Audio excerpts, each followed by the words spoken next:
علی کاریان سروک وزیر حکومت هەرێما کوردستانی مسرور بەرزەنی و پروژەیەن دێنین حکوومەتی ژبوو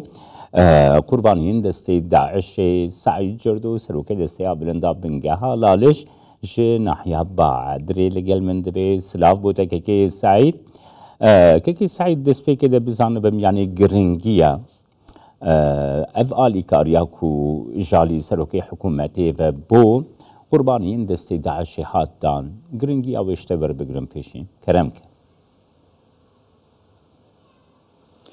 Belê pêşekî spas bo cenabê te û kanalê 24 û بینەرت کەناڵی 24 وەکو جەنابەتە ئاگادارە پرۆژەی پشتەوانیا دارایی دۆی هەیڤە هەفتی ئەف ساڵش ئالیێ جەنابێت سەرۆک وەزیران ڕێزدار مەسرور بارزانی لە هەولێرە پایتەخت هاتە ڕاگەهاندن وەکو یەکش پێشنیارت بنگەی لاڵشە ڕۆشنبیری و کۆمەڵایەتی بوو هەڵبەت ئەف پێنگاڤا پیرۆز نەک ئەف تنێ ئەف پێنگاڤ هاتە ئاوێتن بەلکو چەندین پێنگاوێ دیژیش بۆ خزمەتە vê şerîhaka zilmeka mezin li ser destê teroristê Daeş lê hatiye kirin şaliyê cenabê Serokwezîra ve hatine avîtin û pêngavit berdewamin ji bo xweşkirina barê jiyara wan helbet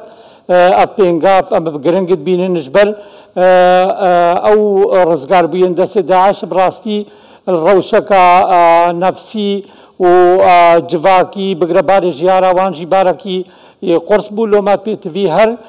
هاریکاریەکێنە ئەو بوو جەنابێ سەرۆکوەزیران ئەو من حەڕاگەهاند و داهیڤە ئەو من حاکەتیەوارێ جێبجێکردنێدا ئەو بسەروان ڕزگاربوویاندا و ژمارەوان 3575 تێتە دابەشکردن ئەڤڕۆژی بەردەوامی دابەشکردنێ بوو دەڤەرا شاریا و خانکێ و سبەژی وێ شێخان و پاشێ دێرەبوونێ و پاشێ بارەگای گشتیە بنگێ لاڵش بەردەوامی دابەشکردناوێ منحێ ئێتە داین هەلبەت ئەv منحا هەموو ڕزگاربوویان دەستی داعشت گرێ ئەوێن الوەلاتدا و ئەوێن دەرڤەی وەلاتجی سەبارەت دەرڤەی وەلاتجی سەر لینکەکی فۆرمێ وەرگرتنە منحێ بڕێکە ئۆنلاین هاتیە بەلاڤەکردن و خەڵکێمە دیاسپۆرایان مەهجەر هاتیە ئاگادارکردن داکووی فۆرمی داگرندا بریکا لێدوان یان وەکی لێدوان کاربن لێ دەرێ منحا وان وەرگرن زێدەباری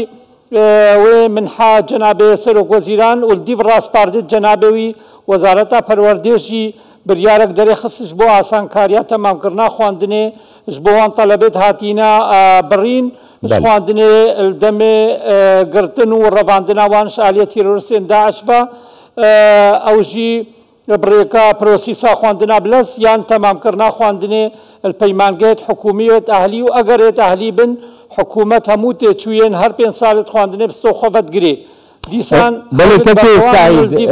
Saîd her vê çerçevê de kekê Saîd dixwazim ji te bipirsim her vê çerçevê de yanî yek ew minha ku cenabê te behs kirî duyem ev rewşa perwerdeyê ku ew zarokên ku nikarî bûn biçin xwendina wan hatibû birîn her wiha navendên dêrûnî ji bo wan yanî qurbaniyên destê Daişê wisa hest pê dikin ku eriyem qurbaniyên destê Daişê lêxwediyên me here û xwediyê me jî hikûmeta Herêma Kurdistanê û Serokwezîr bi xwe ya hestekî wisa werdigirin ew helbet rizgarbûyên destê Daeş hikûmeta Herêma Kurdistanê piştevanê xwe dizanin û hîviyeka wan e mezin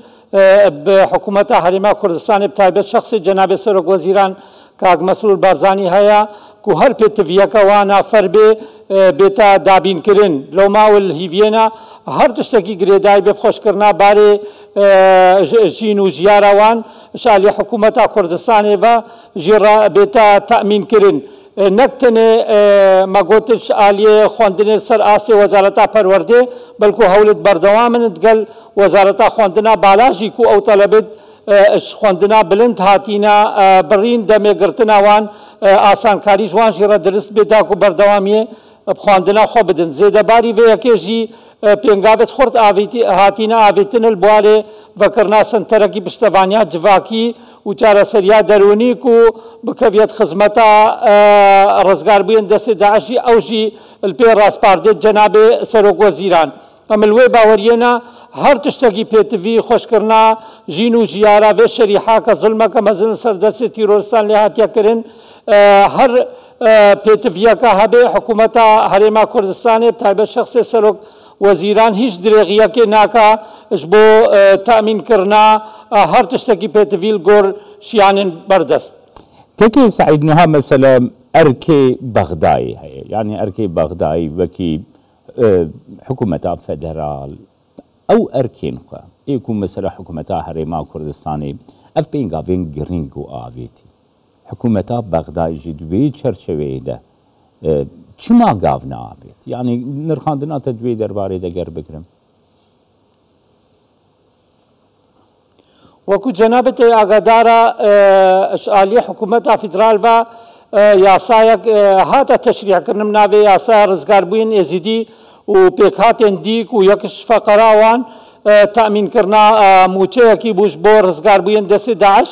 لێ مخابنی بە گەلەکش فەقەراتێ دوێ یاسایێ هەتا نوهەش عالی حکوومەتا فیدرال بە نەکەتینە وارێ جێبجێکردنێک و دیتنامە ئەگەر کەتبانە وارێ جێبجێکردنێ وێ خزمەتەکە باش گەهاندبانە ڕزگاربووین دەستی داعش لۆمە ئەبرێکا کەناڵێ 24 داخوازش حکوومەتا هەرێمێت بکەن و ئەوژی فشارەکە سەر حکوومەتا فیدرال دەرست بکەن داکو ئەو هەموو بەند یان فەقەرێت هەکا یاسایە ڕزگاربووین ئێزیدی و پێکهاتێن دی بخۆڤەگرتی بکەبنا وارێ جێبجێکردنێدا داکو بیتر خزمەتا vê şerîhê bête kirin.